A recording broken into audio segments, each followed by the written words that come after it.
प्रिय छात्रों, पिछले वीडियो में हमने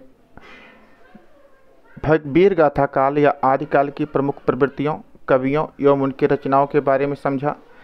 निर्गुण भक्ति काव्य के संत काव्य धारा की प्रमुख प्रवृत्तियों, उनके कवियों एवं उनकी रचनाओं को देखा। अब हम भक्ति काल की दूसरी उपशाखा निर्गुण सूफी काव्य धारा की प्रमुख प्रवृत्तियों, उनके कवियों एवं उनकी रचनाओं को जानेंगे। सूफी काव्य धारा, जिसके प्रणेता मलिक मोहम्मद जायसी माने जाते हैं, प्रमुख कवि हैं इसके मलिक मोहम्मद जायसी, और जिनका प्रमुख ग्रंथ है पद्मावत। इसकी प्रमुख प्रवृत्तियां इस प्रकार से हैं। प्रेम भावना द्वारा परमात्मा की प्राप्ति। ज्ञान मार्गी शाखा के कवि ज्ञान के माध्यम से परमात्मा की प्राप्ति का प्रयास करते थे, लेकिन प्रेम मार्गी या सूफी काव्य धारा के कवि प्रेम भावना के द्वारा परमात्मा की प्राप्ति का मार्ग बताते थे या उनकी प्राप्ति का प्रयास करते थे। दूसरी इनकी प्रमुख प्रवृत्ति है लौकिक प्रेम से अलौकिक प्रेम का सृजन। लौकिक प्रेम अर्थात इस सांसारिक प्रेम, और इस सांसारिक प्रेम से उस अलौकिक परमात्मा को किस प्रकार से प्राप्त किया जा सकता है, उसको उन्होंने अपने काव्य साहित्य में व्यक्त किया है। तीसरी, चूँकि ये सूफी काव्य धारा का सृजन करने वाले कवि मुख्य रूप से सूफी थे, मुस्लिम संस्कृति से, इस्लाम संस्कृति से संबंधित थे, इसलिए इन्होंने उस समय की हिंदू संस्कृति को अपने काव्य ग्रंथों को मुख्य रूप से अपनाया और उस हिंदू संस्कृति के प्रमुख कथा कहानियों को अपने काव्य ग्रंथों का आधार बनाकर चित्रण किया, और उसमें इस लौकिक प्रेम से अलौकिक प्रेम, सांसारिक प्रेम से उस दैविक प्रेम को किस प्रकार से प्राप्त किया जा सकता है, इसका चित्रण किया। चौथी प्रमुख विशेषता या प्रवृत्ति इस काल की थी इतिवृत्तात्मक।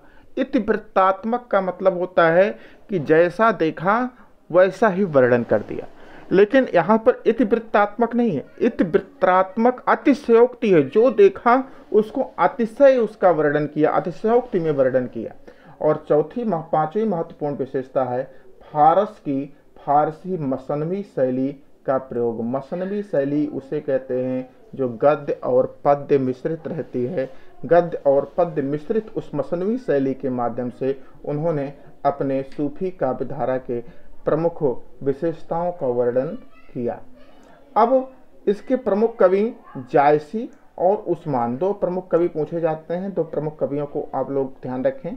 जायसी, जिनका पूरा नाम था मलिक मोहम्मद जायसी, और दूसरे महत्वपूर्ण कवि हैं उस्मान। जायसी का प्रमुख ग्रंथ है पद्मावत, जिस पर फिल्म भी बन चुकी है, आप लोग जानते हो पद्मावती। अखरावट और आखिरी कलाम। आखिरी कलाम ज्योतिष ग्रंथ है। पद्मावत महाकाव्य है, अखरावट और आखिरी कलाम इनकी 3 रचनाएं हैं। दूसरे महत्वपूर्ण हैं कवि उस्मान, और उस्मान की चित्रावली प्रमुख रचना है, जिन्होंने इसमें लौकिक प्रेम से अलौकिक प्रेम कैसे प्राप्त होगा और उस परमात्मा की प्राप्ति कैसे होगी, उस पर इन्होंने बल दिया है। ये थी आपकी निर्गुण सूफी काव्य धारा की प्रमुख प्रवृत्तियां, प्रमुख कवि एवं उनकी प्रमुख रचनाएं। निर्गुण काव्य धारा से अब हम सगुण काव्य धारा की तरफ जाते हैं। जैसा कि आप लोग जानते हो, सगुण काव्य धारा को भी 2 उपकालों में विभाजित किया गया। सगुण राम काव्य धारा या राम भक्ति शाखा और सगुण कृष्ण काव्य धारा या कृष्ण भक्ति शाखा। सगुण राम काव्य धारा के प्रमुख कवि गोस्वामी तुलसीदास जी थे, और तुलसीदास जी ने अपनी प्रमुख रचना रामचरितमानस में अपनी प्रमुख राम काव्य धारा की प्रवृत्तियों को बहुत ही सहज सुंदर ढंग से व्यक्त किया है। इसकी प्रमुख विशेषताएं, इस राम काव्य धारा की प्रमुख विशेषताएं या प्रमुख प्रवृत्तियां इस प्रकार से हैं। सबसे पहली प्रवृत्ति है दास्य भाव की प्रधानता, अर्थात ईश्वर के समक्ष अपने आप को दास्य भक्ति या दास मानकर ईश्वर की उपासना करना, उसकी प्रार्थना करना, उसका सगुण गुणगान करना। दूसरी प्रमुख प्रवृत्ति मर्यादा पुरुषोत्तम राम को ईश्वर के रूप में मानकर उनका गुणगान करना, क्योंकि यह राम भक्ति धारा है तो राम को ही ईश्वर माना जाएगा और राम को ही ईश्वर मानकर उनका गुणगान किया जाएगा। तो दूसरी प्रमुख प्रवृत्ति मर्यादा पुरुषोत्तम राम को ईश्वर रूप मानकर उनका गुणगान करना। तीसरी प्रमुख प्रवृत्ति समन्वयकारी भावना। कहा जाता है रामचरितमानस समन्वय की विराट साधना है। समन्वय अर्थात निर्गुण और सगुण में समन्वय, ज्ञानी और योगी में समन्वय, हर प्रकार से यहाँ पर समन्वय का प्रयास किया गया है। इस तरह से वहाँ पर रामचरितमानस समन्वय की विराट चेष्टा कहा जाता है, इसलिए समन्वयकारी भावना इसमें प्रमुख प्रधान थी। चौथी प्रमुख प्रवृत्ति इस राम भक्ति काव्यधारा की थी सामाजिक कल्याण की भावना। और पांचवी प्रमुख प्रवृत्ति अवधि में और ब्रज भाषा में काव्य रचना। मुख्य रूप से अवधि में काव्य रचना हुई है, लेकिन दूसरी काव्य भाषा ब्रज भाषा का भी जैसे गीतावली इत्यादि में तुलसीदास जी ने प्रयोग किया है। तो अवधि एवं ब्रज भाषा का दोनों का प्रयोग किया गया है। इस प्रकार से 5 प्रवृत्तियां राम भक्ति काव्यधारा की हैं। दास्य भाव की प्रधानता, मर्यादा पुरुषोत्तम राम को ईश्वर के रूप में मानकर उनका गुणगान, समन्वयकारी भावना, सामाजिक कल्याण की भावना, अवधि एवं ब्रज भाषा का प्रयोग। 2 प्रवृत्तियां पूछी जाती हैं। इन 5 को अगर आप लोग याद रखेंगे तो 2 प्रवृत्तियों को बहुत ही आसानी से आप लोग लिख सकते हैं। अब 2 प्रमुख कवि भी पूछे जाते हैं कि राम काव्यधारा के किन्हीं 2 प्रमुख कवियों का नाम लिखो। तो एक कवि तो आप लोग अच्छी तरीके से जानते हैं, गोस्वामी तुलसीदास, और दूसरे प्रमुख कवि हैं अग्रदास।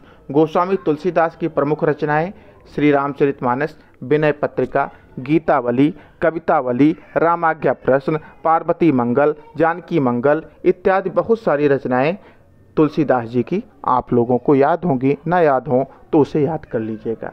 दूसरा अग्रदास है। अग्रदास की 2 प्रमुख रचनाएं हैं राम अष्टायाम और राम ध्यान मंजरी।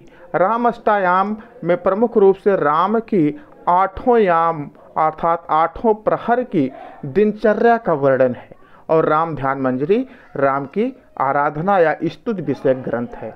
तो अग्रदास की 2 ग्रंथ रचनाएं हैं, राम अष्टायाम, राम ध्यान मंजरी, और गोस्वामी तुलसीदास जी का रामचरितमानस, विनय पत्रिका, गीतावली, कवितावली इत्यादि बहुत सारी रचनाएं हैं जिनको आप लोग अच्छी तरीके से जानते हैं। तो इस प्रकार के राम भक्ति काव्यधारा को आप लोग समझें और उसे लिखने का प्रयास करें।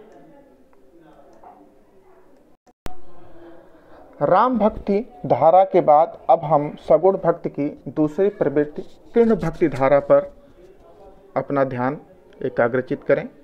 भक्ति काल की दूसरी प्रमुख काव्यधारा है कृष्ण भक्ति काव्यधारा, या जिसे कृष्ण भक्ति शाखा भी कहा जाता है। इसकी प्रमुख प्रवृत्तियां इस प्रकार से हैं, जिस प्रकार से उसमें राम की लीलाओं का गुणगान था, उसी प्रकार से इसमें है श्री कृष्ण की लीलाओं का वर्णन। भगवान श्री कृष्ण की बाल लीला या दान लीला या वस्त्रहरण इत्यादि सभी लीलाओं का वर्णन बहुत ही अच्छे ढंग से किया गया है। दूसरी प्रमुख प्रवृत्ति सखा भाव की भक्ति भावना। देखो, राम भक्ति शाखा में दास भाव की भक्ति भावना थी, लेकिन कृष्ण भक्ति शाखा में सखा या सख्य भाव की भक्ति भावना थी। कृष्ण को यहाँ पर अपना सखा, अपना मित्र, अपना हितैषी माना गया, और उस प्रकार से श्री कृष्ण की भक्ति भावना की गई, उनका भक्ति वर्णन किया गया। तीसरी प्रमुख विशेषता वात्सल्य एवं श्रृंगार रस की प्रधानता। वात्सल्य रस कहाँ पर है? जब गोकुल में थे, जब ब्रज में थे श्री कृष्ण, तब यशोदा या अन्य गोपी ग्वाल वालों के साथ उन्होंने वात्सल्य क्रीड़ाएँ की, और राधा के साथ और गोपियों के साथ उन्होंने प्रेम किया, तो यहाँ पर श्रृंगार रस की प्रधानता भी रही है। तो वात्सल्य एवं श्रृंगार रस की प्रधानता इसकी तीसरी प्रमुख प्रवृत्ति है। चौथी भावुकतापूर्ण सरलता। चौथी प्रवृत्ति है भावुकतापूर्ण और सरलता। गोपियाँ बहुत ही भावुक थीं और सरल थीं। उन्होंने सब कुछ सहा, लेकिन कृष्ण को कभी भी दोष नहीं दिया।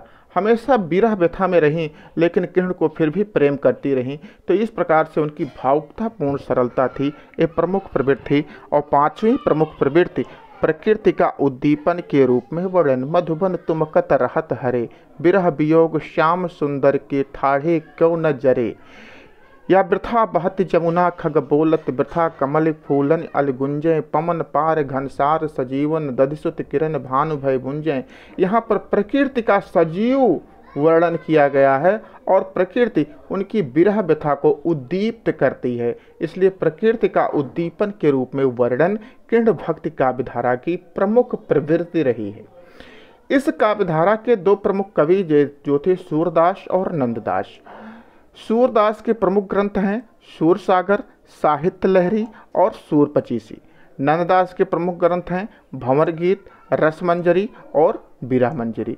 ये दो प्रमुख प्रवृत्तियां पूछी जाती हैं, दो प्रमुख कवि पूछे जाते हैं या दो प्रमुख काव्य पूछे जाते हैं। आपसे पूछा जाएगा सगुण कृष्ण भक्ति काव्य धारा के किन्हीं दो प्रमुख प्रवृत्तियों का वर्णन करो, या सगुण कृष्ण भक्ति काव्य धारा के किन्हीं दो कवियों का वर्णन करो, या सगुण कृष्ण भक्ति काव्य धारा के किन्हीं दो रचनाओं का वर्णन करो। तो इस प्रकार से आपको ये भक्ति काव्य की, चाहे वो निर्गुण हो या सगुण हो, सारी प्रवृत्तियां हमने आप लोगों को बता दी और इसको आप लोग अपने अनुसार अध्ययन करोगे और उसे याद रखोगे, जिससे बोर्ड परीक्षा में आप लोगों को अच्छे अंक प्राप्त हो सकें। धन्यवाद।